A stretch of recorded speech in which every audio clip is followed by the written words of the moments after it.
So good afternoon, everyone. Welcome to the third of the ANU Below Zero consultations. Today's consultation is on travel. And so what we're doing here is just initially playing a short clip from Paul Duldig, the Chief Operating Officer.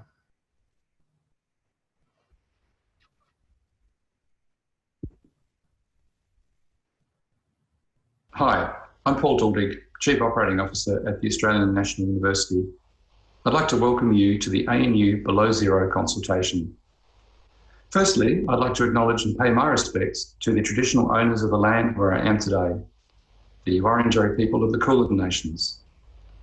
As we are all too aware, after the unprecedented bushfires, air pollution and heat that affected much of our east coast last summer, and with fire now wreaking havoc up and down the west coast of the US, climate change is already having devastating impacts all over the world.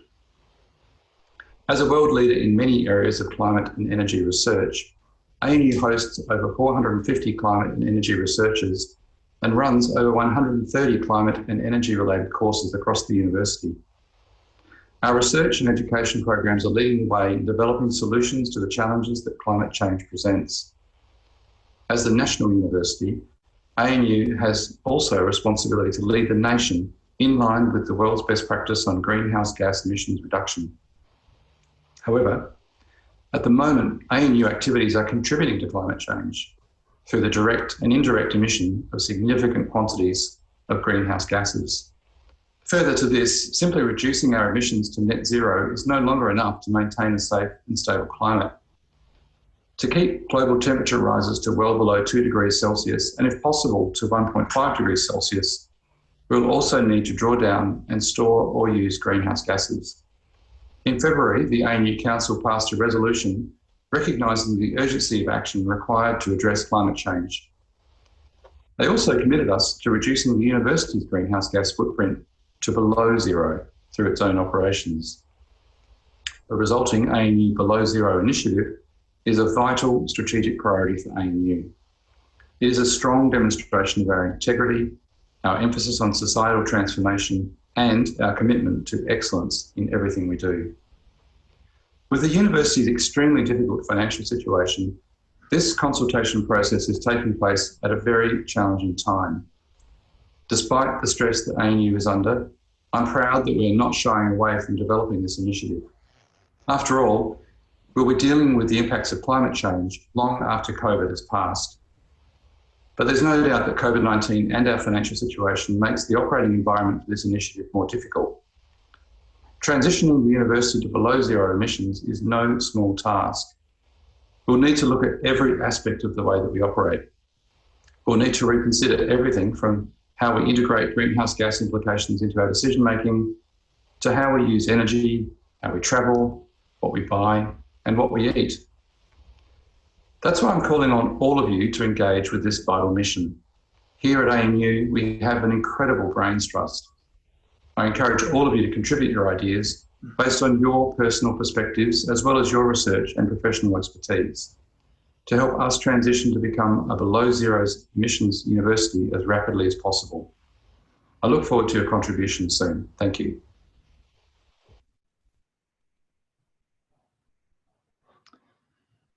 Okay. Well, thank you everyone for joining this afternoon's consultation process. And before we start, I'd like to acknowledge the traditional owners on the lands on who I'm standing on, and that's the Ngunnawal people, and pay my respects to their elders past and present, but also acknowledge that there may be others on this webinar that are on lands of other traditional owners, and also pay my respects there. This workshop's being recorded and will be shared, so if you don't want your comments recorded, please submit them anonymously in the chat or email them to belowzero@anu.edu.au at any time. So this consultation process is the third of 7 that we're going through, focusing on travel. And this is an opportunity for ANU staff, students, and the external community to contribute to the process by putting in ideas about how we can meet this challenge, and share that and engage with others who are interested in the topic as well. So beside these workshops, you can share your ideas and interact with others on the Idea Note platform, and you should have some links there. And this will be sent out in the chat as well, so you can easily just click on that and head to the Idea Note platform. It's really simple to use. It allows you to put up your own ideas and look at what other people have put up and comment on those and build on those. So, and there'll be other links coming across on the chat depending on what's required, including registering for upcoming workshops and recording for the ones that have already been run, the previous two. So in terms of the workshop structure, it's pretty simple. We've got 4 speakers, each giving really a sort of a thought piece, ideas starter, discussion starter type presentation. And then we're going to have time for discussion, but just keep your ideas or comments relatively brief so that everyone has a chance to speak. You can do that by raising your hand in the participants function down on the bottom of your panel, and just click on that tab and then wait for me to call your name before speaking up. So, and I'll repeat some of these before we actually go into Q&A. So anyway, our first speaker is Nancy Richardson. So Nancy is the Executive Officer in the Office of the Dean of the College of Science, and she'll discuss staff perspectives on the barriers to active travel and to lower emissions computing, with a view to thinking about strategies to overcoming these barriers. Over to you, Nancy. Thanks very much, Mark, and thanks everyone for listening. I'm just going to share my screen, do a bit of a presentation, and hopefully this works. So as Mark said, you all seen that? Is that good? Oops, just trying to begin proper slideshow. There we go. Yep, that looks great. Thanks, Nancy. Great, thanks, Juliet. So as Mark said, I'm an executive officer. I'm certainly no expert on commuting and so on. So I thought I would just give a bit of thought provocation by talking through the kind of things that were barriers to me becoming a greener commuter. So that's where we're going to go for the next 4 minutes or so. So before we start, what is greener commuting? So obviously the things that pop to mind are active travel, so walking and riding a bike, but there's also lower greenhouse gas emission travel using public transport, carpooling, or if you have the money for it, electric cars, hybrid vehicles. There's some interesting research done by the ANU that shows that 40% of those coming onto campus do so in a car all by themselves. I used to be one of those people, so I do understand it's not, it's a knee-jerk thing. And if green commuting was really easy, more of us would be doing it. So I wanted to sort of think about the things that stop us from or prevent us from doing it. From a staff perspective, I wanted to talk about some of the things that influence how you choose to commute. And so some of those things are as on the screen. You need to get to work on time. You need to look presentable. You need to be able to do life admin before, after, and sometimes during work hours. You need to be able to get home safely. And all of this needs to be done at a reasonable expense. You can't be spending too much money or too much time doing these things. So these needs then sort of reflect into the kind of barriers that you might see in terms of barriers to greener commuting. And a lot of these barriers actually are interrelated when you start thinking about it. So there's barriers of time, of distance, infrastructure that can be on ANU campus or getting to campus, information, you may not have enough, expense, can't buy a hybrid car, a need for flexibility, your physical capability, safety, that's real or perceived, both are really important, and of course the Canberra climate, as those of you who have ridden in at 7 in the morning in July, it's cold. And what I wanted to do here is very quickly sort of have a look at 2 different kind of examples of how these barriers might interrelate to one another. So for example, you live way far too out to ride a bicycle, and you live out past Gundaroo. There's no public transport, or it's really poorly connected, so that takes you it would take you 3 hours to use public transport. That's a time problem. You don't know anyone to carpool with. That's an information problem. Or you do know someone, but they don't work similar hours to you. That's a time problem. Or their driving style scares you. You wouldn't want to get in a car with them. That's a safety barrier. Or it doesn't give you the flexibility. Carpooling doesn't give you the flexibility to take your kids to soccer on the way home, which is a really important need for some people. you may live all that way out and think electric car, I can't afford it. Or maybe you can afford it, but actually your property needs you to be on, requires you to have an off-road vehicle. And I don't think there's many of those available yet. So you can see that there's, just depending on where you live, the distance is not the only thing that could be a barrier to green commuting. Another example closer to town is you live close enough to ride or take public transport, like me. I'm in the inner north, but like I was, you're not fit enough to be confident to make it up that big hill home every day, or your workspace doesn't have enough shower facilities. So that's an infrastructure problem. You know, you're lining up to get in the shower every day with everyone. You might not make it in time for your meeting. Or for example, you tend to work really late and worry about either bicycling home or on the public transport late at night, and particularly in winter because dark is really early here. Or you can't bear waiting at the bus stop or in the freezing cold of winter or the intense heat of summer. So there's some different things that completely, you know, people live in different places, but the barriers that are there can be quite different. And what I found at the beginning was it feels really difficult. Like, how do I do this? What's the best way? I want to do the right thing, but I don't actually know how to do it. And for me, and it's something that I'd really encourage people to do, is to talk about solutions at work. So for me, it was a colleague who bought an e-bike, and she told me all the great things about it. I hadn't even thought about it before, and it's ended up being a really good solution for me. And so I just encourage you, if you have a solution, a green solution, talk to the people at work about it.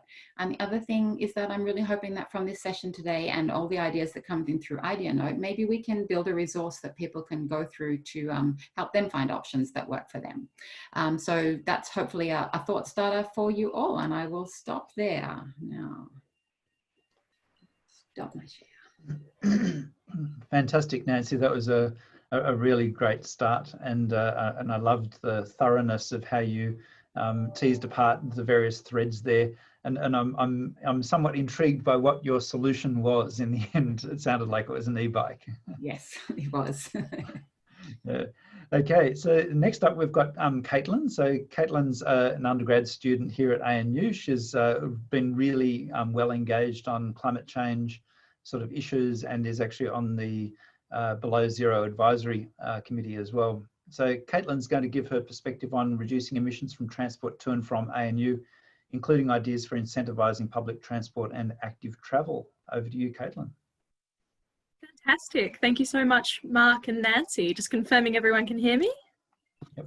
Super. Well, Nancy did a really awesome job at outlining some of those barriers to engaging with active transport and sort of those green methods of transport. And I think that they can be pretty well categorized into practical measures to organize for green transport and those behavioral change elements. And so I don't have a presentation today because I'm hoping I can get a little bit of crowd engagement, and you don't have to show your face. I just want you to use the raise hand function if you're a part of these different transport and commuters that I'm about to ask you to volunteer if you're part of this group. So please raise your hand icon if you cycle or walk to campus. Super, okay, there's a few of us. Me too, I cycle as well. If you take public transport to campus. Okay, cool, Clara. If you car share to campus. Okay, fantastic. Or if you drive by yourself to campus.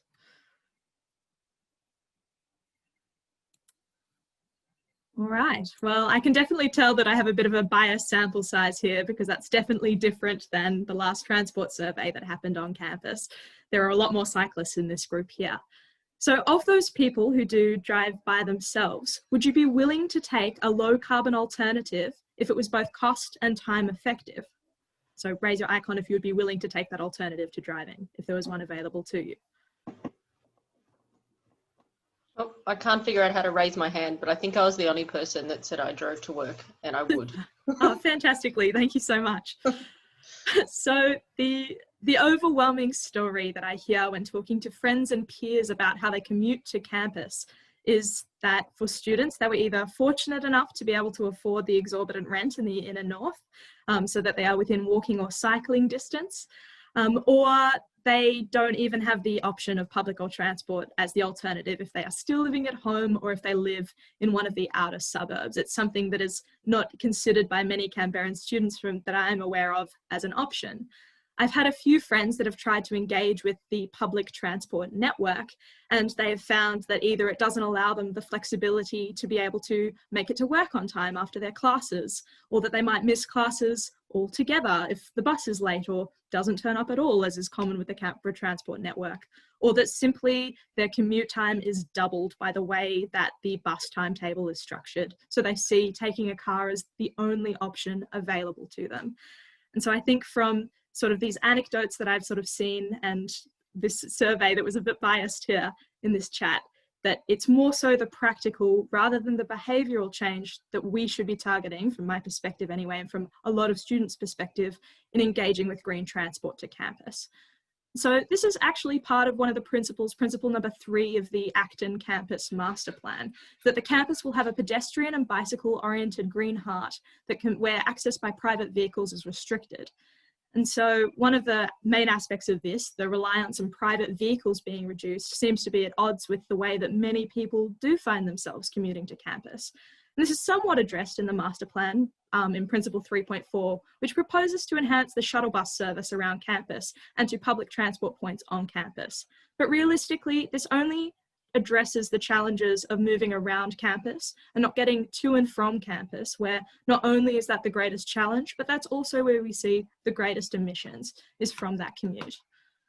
So I'm going to try and propose a few solutions and maybe some carbon-friendly options to sort of address the sort of issues that we have with getting students in particular, to campus. So the first one is to work in partnership with the ACT government, building on the work of the ACT Climate Change Strategy and the Zero Emission Vehicles Action Plan to assist in becoming a public transport hub within Canberra.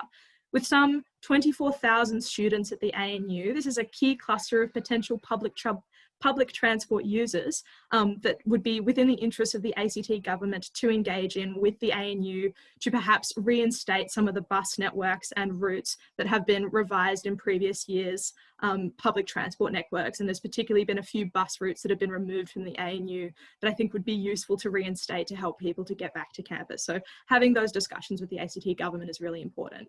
Secondly, building on Canberra's cycling culture and building it to the fullest potential on campus. Bike share services, and particularly e-bike services, like what Nancy mentioned before, is that she found that the e-bike was an excellent solution to sort of get up those big hills that potentially would limit you from getting to campus by bike otherwise. And so having those share services available to students and helping students feel safe when they lock up their bikes on campus. I've personally had a bike stolen, and it's a heartbreaking event to have happen. It didn't necessarily deter me, but I do know some people who prefer not to have their bikes on campus because they're worried that they will be stolen.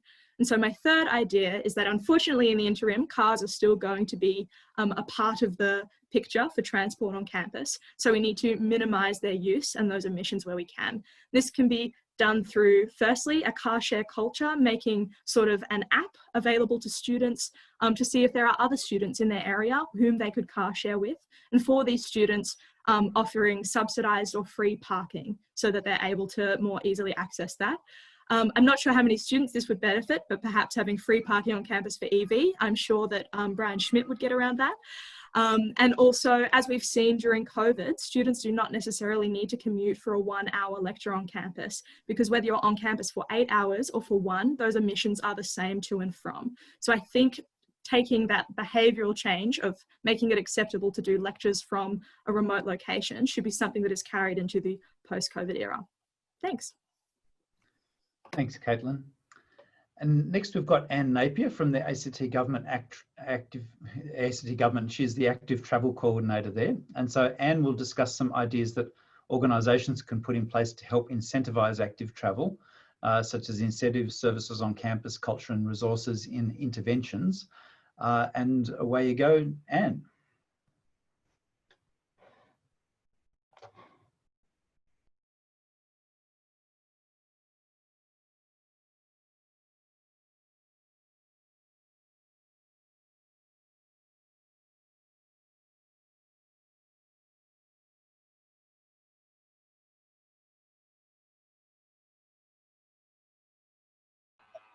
Sorry, I didn't realise I was muted.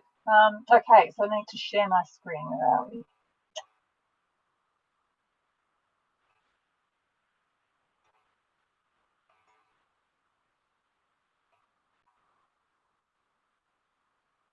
Okay, are you seeing my slides? We are. Okay, great. All right. So hello, Anne Napier from the Active Travel Office in Transport Canberra and City Services. So my role is really about encouraging more people to walk and cycle, but of course within that integrated transport system. Could you? Can I? Could you maybe put it on slideshow to make it a bit larger, because it's a bit hard to see your slides?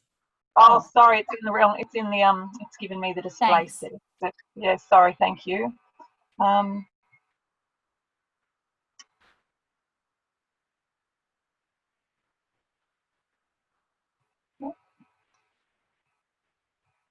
Oh, nice. There we go. Hide the presenter view. There we are. I've got two screens here, so I wasn't sure which one it was showing you. Okay, so look, I just wanted to start by very, very quickly. This is data from our household travel survey. No surprises here. Those lighter red areas are the central areas. That's where we see more people walking and cycling and using transport and public transport, and obviously in the outer areas. That's where we see more car-based travel. That inner circle, which all of a sudden I've lost, excuse me, that inner circle, the blue and green, shows how people in Canberra travel within their region, within these town centres. So not how, but how much of their travel needs are satisfied locally.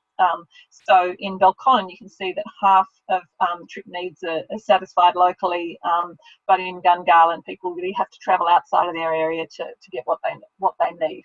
So that's just a little bit of context. So I want to talk today about workplace travel planning, which is essentially a business process that organisations use to systemically look at what you can do to meet people's travel needs and address other issues.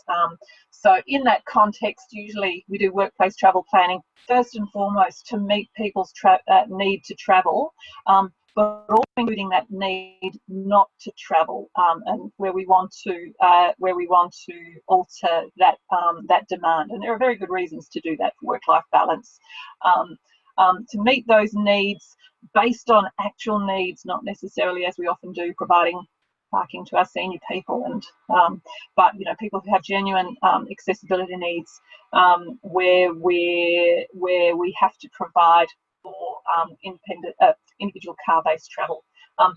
Obviously, the big driver that's part of this conversation is emissions. But when we start to look at some of those other benefits, then we can see that it's a comprehensive approach. Now, it is telling that the people who've come along to this session today are already engaged. So we need to find those and make sure that when we're communicating those opportunities to change the way we travel, we're making sure we're identifying all of those benefits, including obviously the economic ones to the institution itself. Sorry, I'm terrible with my slide animations.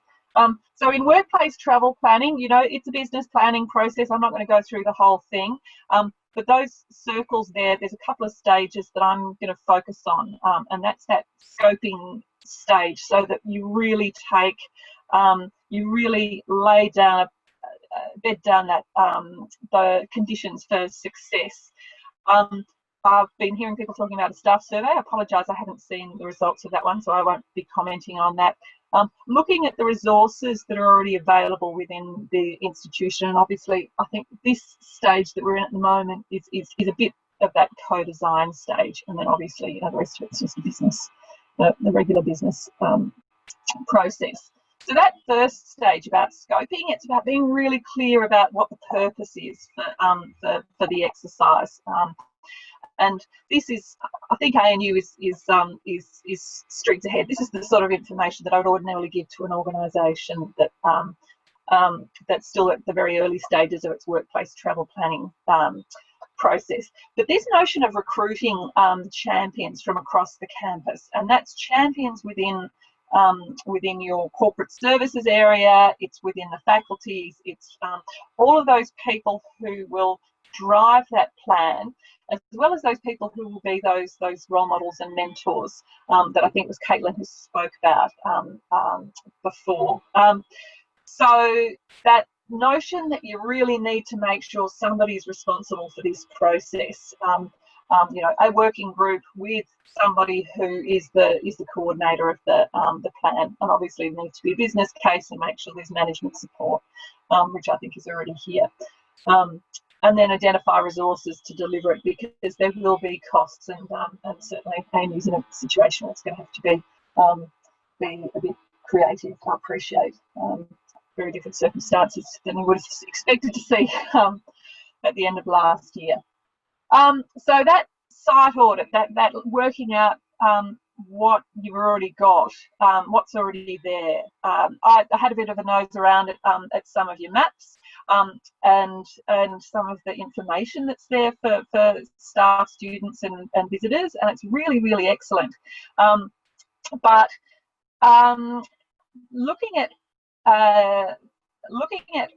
what services, what infrastructure's already there, your end of trip facilities, your bicycle secure, bicycle parking, etc., and looking at whether that meets the needs of your staff, particularly that information. So there was a lot of information there, but is it user friendly? I don't dare click through to my links, but I had a look at the information that was available for parking, absolutely exhaustive. Whereas the information for walking, and that does reflect the number of people who currently drive on campus. But say the walking or the cycling information was more, well, it's quite pleasant, and here's some tours that you can do, rather than here are the supports that will help you to do this. And that's things like travel times between the bus stops at the periphery, between major destinations on campus, because certainly I recall when I was at ANU, it could take me 10 minutes to walk from one to the other, and mapping some of those routes. So this interactive map is absolutely fabulous. But when you look at all this information for parking, and then bike parking, and that's car parking, and then bike parking is sort of obscurely located under outdoor facility, which you wouldn't necessarily notice. It's really being focused on that user perspective. So I'm really racing through here. I'm not going to go through all of these interventions, but if you think of them as two groups, apologies, this slide's a little bit rough, but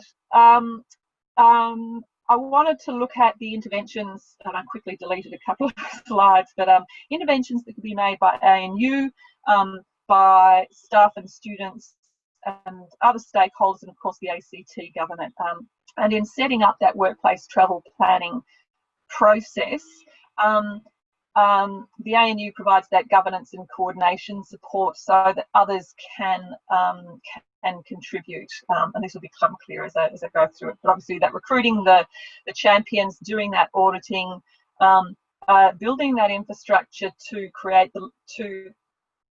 continue the linkages that of the networks that the ACT government has provided around ANU. Obviously, end of trip facilities is a big one, making sure that these are dispersed so that people don't have a shower and then still have to ride another 10 minutes over to the other side of campus. A really interesting one, and this probably goes under programs more than those organisational supports. Oops, I need to go back.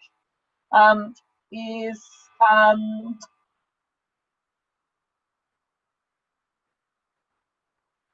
workplace flexibility. Now, this is probably something more for staff, and this is something we're exploring within our organisation, is what flexibility can we provide to people to establish new routines.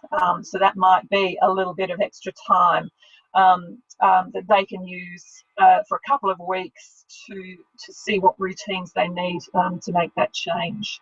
Now, obviously, those campus-based transport options, again, to connect with the network, and I know as part of the master plan, that's ANU's exploring shuttles and has been supportive of micromobility scooters, bikes on campus, and of course the Timely Tread Loose program.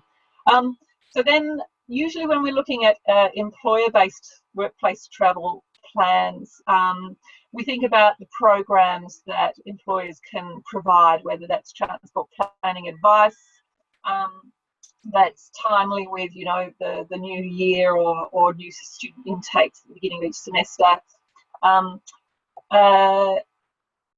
Skills information and advice sessions, facilitating that role modelling and knowledge sharing by staff.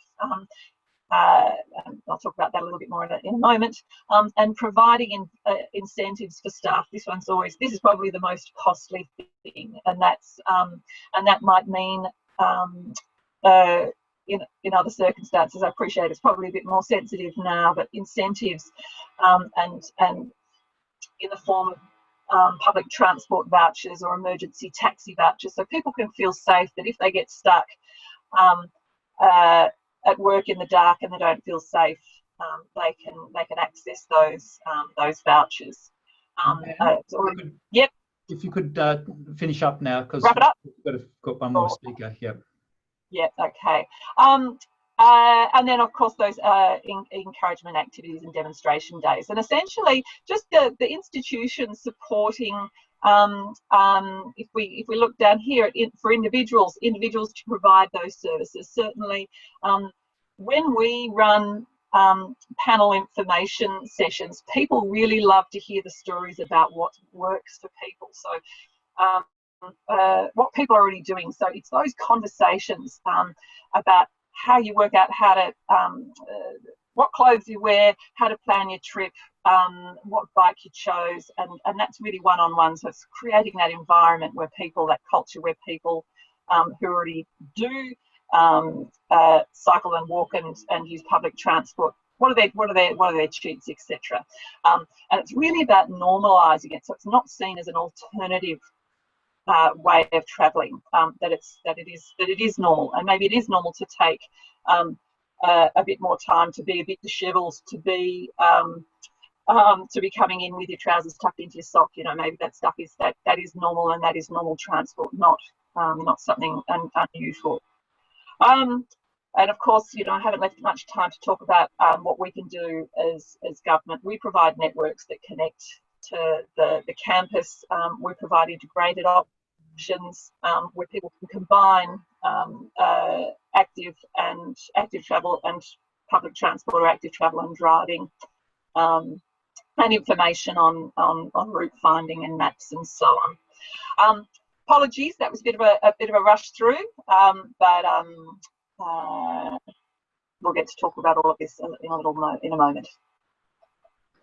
Thanks, Anne, and perhaps you can put in chat into the chat a web link to take people to some of this information, if you could. Sure. So our last speaker is Josue Martinez Moreno. He's a PhD student at the ANU Research School of Earth Sciences. He's also a member of the American Geophysical Union panel exploring how to reduce greenhouse gas emissions from conferences.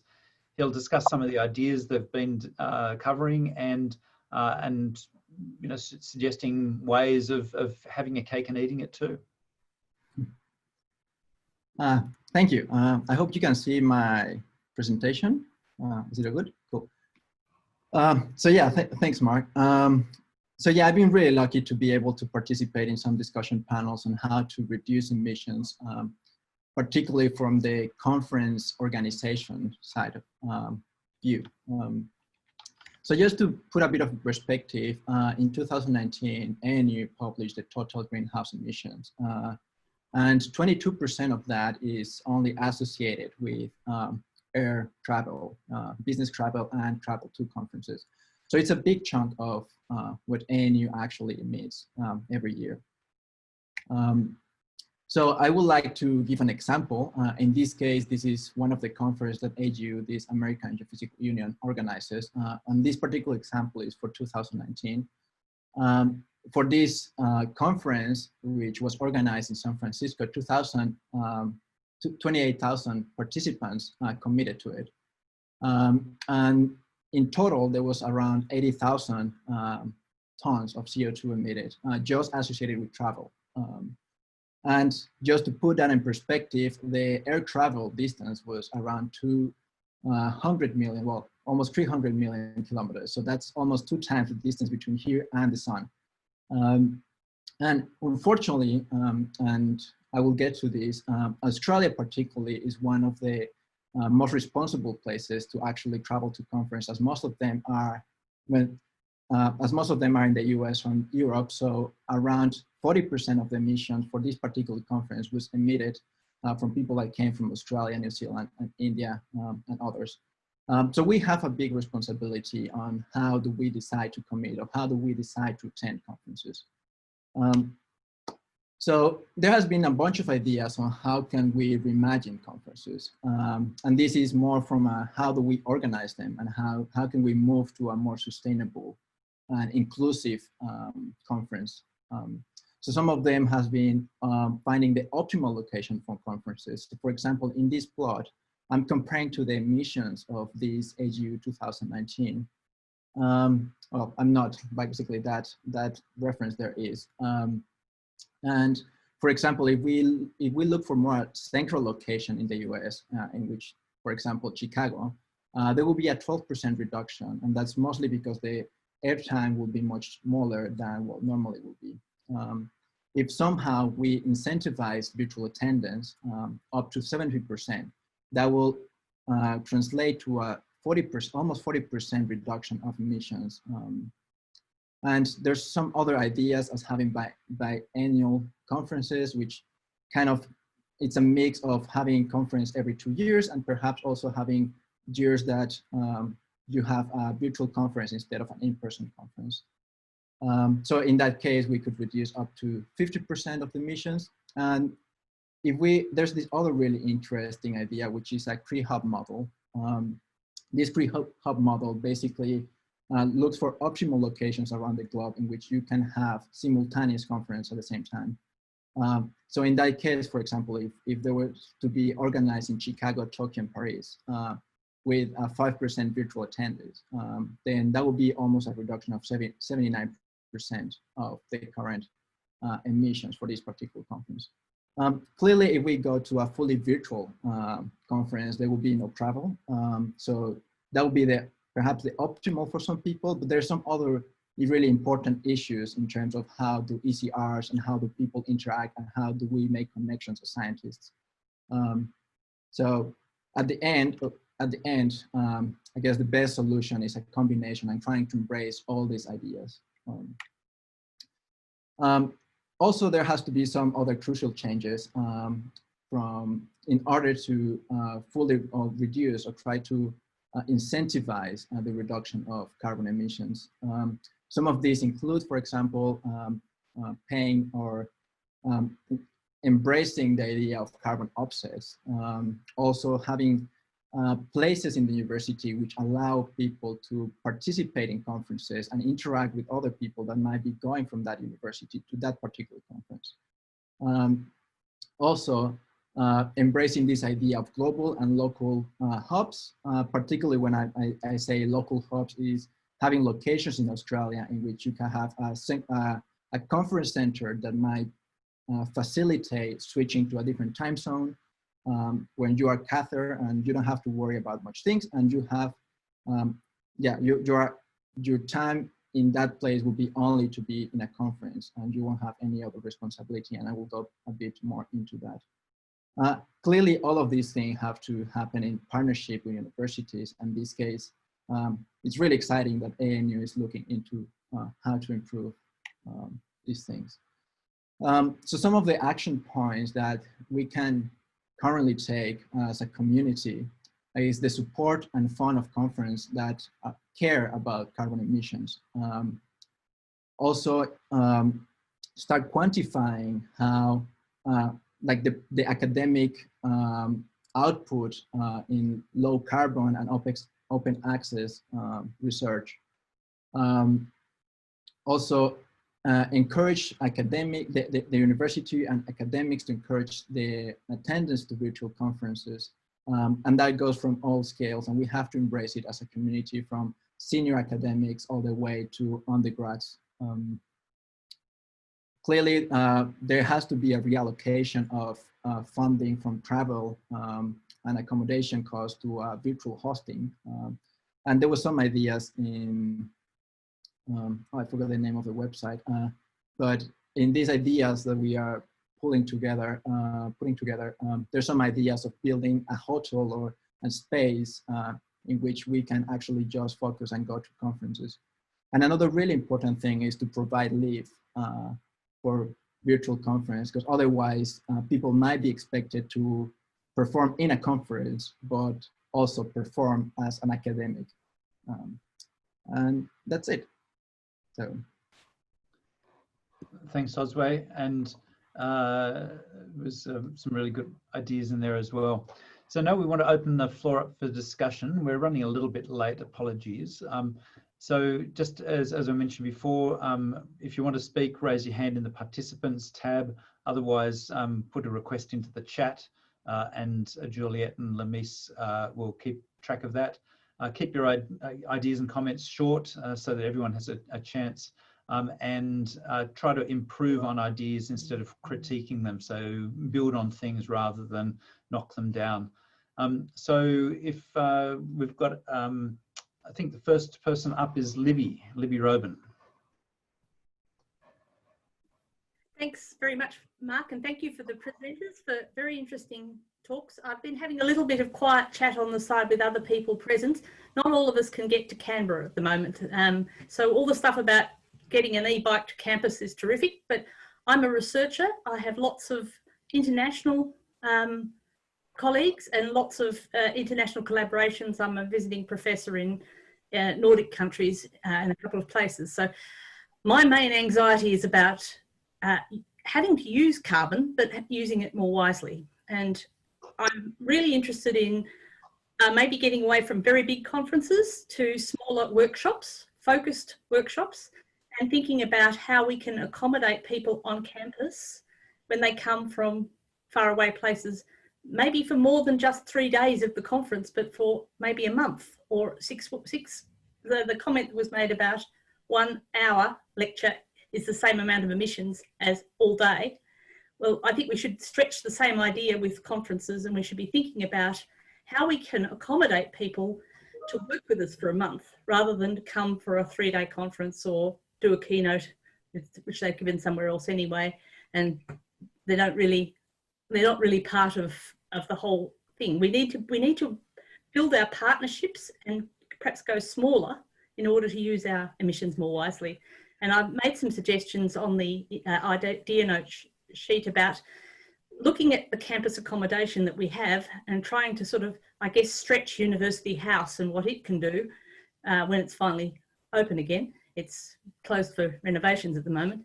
But if we can work out ways to keep people, I've been running a workshop for 20 years with PhD students who come to the campus for a week and one expensive international. That's the way we worked a small budget thing. And generally that person will be coming for something else. So we actually combine it with more than one thing. And I think we've got to think more about not conferences like the geological conferences are terrifying. I've spoken at one once, they're huge, but actually the conferences that help early career people and students are often smaller ones, workshops, 1 or 2 choice people who've been chosen for exactly their expertise, not just a general sort of overview of the field. That's all from me. And darkest Victoria, I can't get to Canberra at all. Okay, thanks, Libby. And some interesting comments there. And we've got Tom next, but before we go to Tom, just you know, if there's any particular responses to Libby's suggestion. So one thing, of course, Libby, is if you go to a conference with 20,000 people, you're probably not going to meet 19,900 of them, and so there is a sort of, you know, a question of optimal connectivity and optimal size. But I mean, in a sense, you also want to build in the element of chance, positive random encounters, so you don't want it too small. So there's some sort of sweet spot in there, and so it'd be interesting to know if anyone's analysed that sweet spot.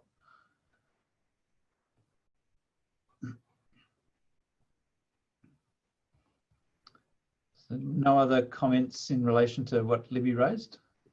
Okay, so Tom. I'm guessing that's Tom Worthington. Tom Worthington.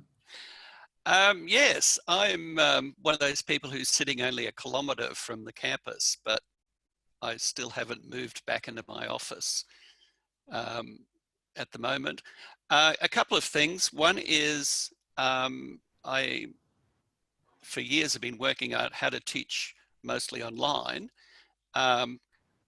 We are likely to have more students not on the campus so much. My rule of thumb is a student needs to be at campus for about 20% of their studies, and 80% will be elsewhere, hopefully doing something useful in the field or at work.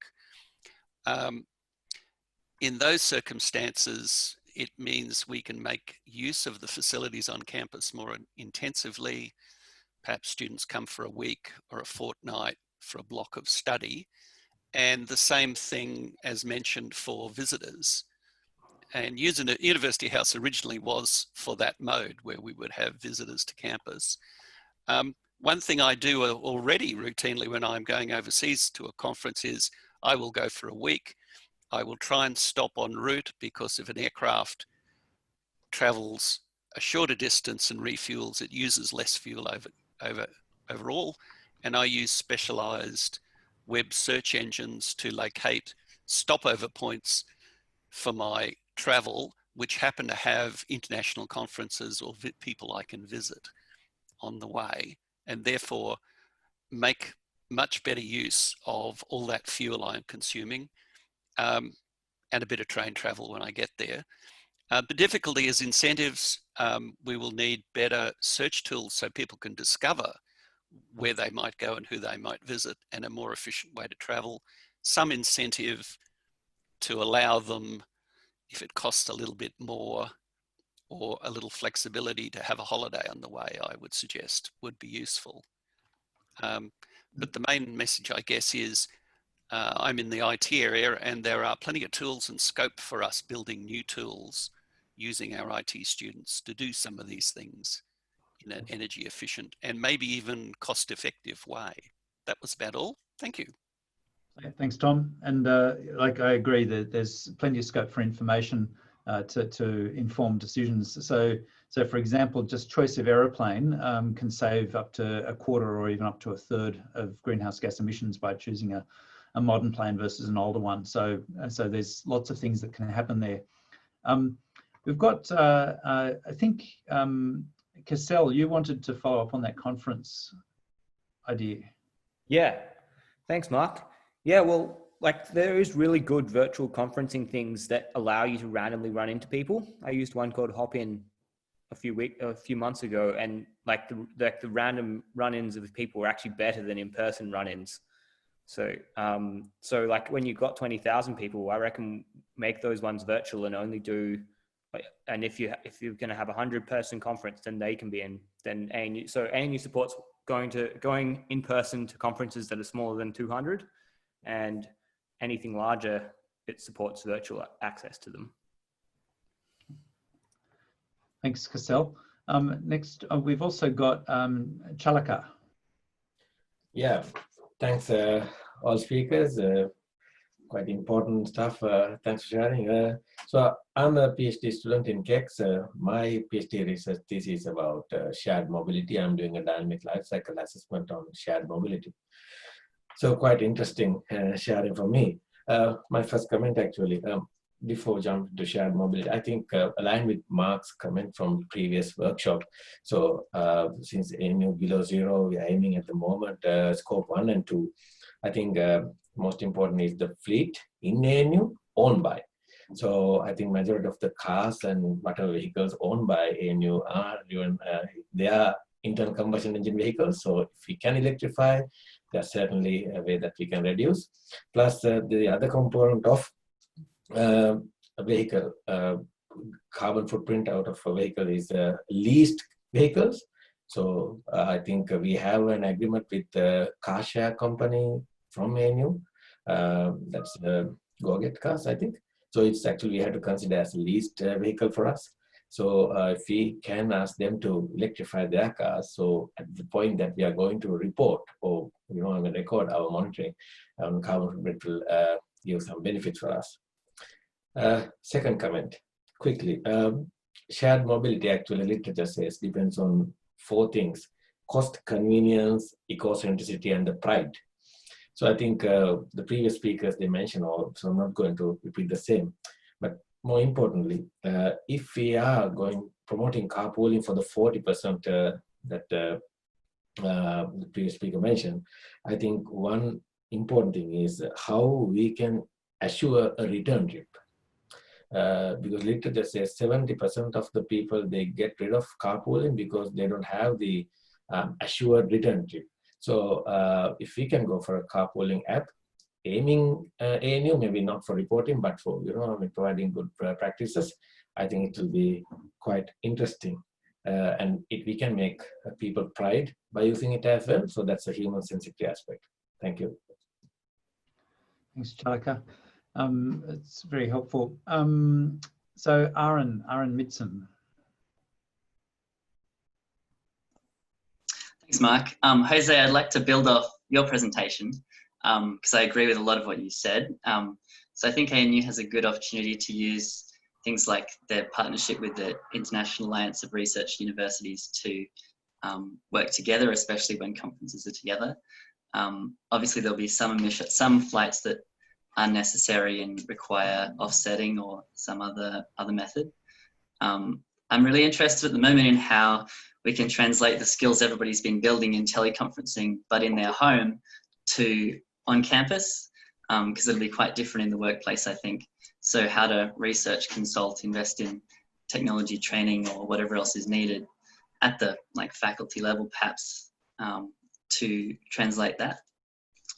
Also, how to increase utilization of public transport interstate. I think sometimes it isn't always workshops. And so for some meetings, perhaps like just public transport from Sydney to Canberra might be possible.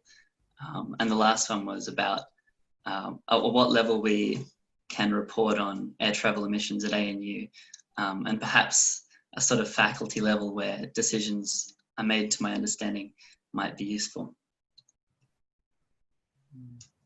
Thanks. Thanks, Aaron. Josue, did you have any response there? Yeah, so one of the response actually with a lot of the comments that have been on the chat is like, well, first, thank for all these comments about conferences and how to break conferences. I guess the short answer, which I'm not really happy about it, is that it is an optimization problem. So we have to find the sweet spot in which we can reduce the emissions. And there's, to my knowledge, the research on this topic has has started, but it hasn't reached a point or like a conclusion on which one is the best thing to do. So I guess that's why it's crucial to start to have these conversations. And particularly this idea of breaking conferences. I mean, there have been a lot of ideas about this, and yeah, the idea is to kind of provide as many ways to interact with other people by using virtual tools. But I mean, I guess at the end, we still have to change some of the behaviors and ideas that we have of conferences in order to be able to embrace it and accept it. Thanks, Josue. So just checking if there are any other things. So Daniel, you had a comment you were asking on chat. Sure. Hi, Mark. Hello, everyone, and thanks. I must admit, I'm not an expert here. I'm a concerned and interested citizen, given that most of our executive travel is organized through our office, and my regions being Europe and Americas mean that much of this travel is done over a very, very long distance. However, earlier in this year, I participated in the inaugural Sharing Smart Cities conference that took place. It was an initiative between the University of Newcastle in Australia and the University of Lucerne in Switzerland. It was very, very interesting, and it was looking at how sharing data and ideas between cities that call themselves smart cities could be a more efficient way of developing all sorts of things, food networks, transport networks, and so on. And I'm wondering, given that Canberra, aspires to be a smart city, it's a small scale city, and a very well educated and wealthy city. I was wondering if there is any way that ANU expertise and the expertise at the University of Canberra and other places can be mobilised to looking at active transport and perhaps the effects of this beyond carbon, and looking at the health, mental health, well-being and so forth of the citizens of Canberra, and whether there was a way to share this data and potentially share the small amount of money that is allocated to these active transport networks. What I'm saying is that a healthy population is probably going to have a healthcare system that is a bit cheaper to run. And can we be looking at something on a scale, a city the scale of Canberra, to be able to, I guess, more efficiently and more economically use the funds available to do multiple things with one budget? Thanks, Daniel. And I guess there's lots of opportunities for creativity and for testing things out. And one of the important things is actually to get do surveys of different types to actually get a feel for how effective different alternatives are. And so doing something like establishing a standardized survey so that you can actually do sensible comparisons between options would seem to be something that makes sense to me. I'm probably not the one to actually do that. So Anne, you have to be brief because we've only got a couple of minutes left. You have to take yourself off mute. Just picking up one of the things that Daniel just mentioned there about the sharing city and those opportunities for citizens to actually get involved in sharing information and supporting each other to use these sustainable forms of transport.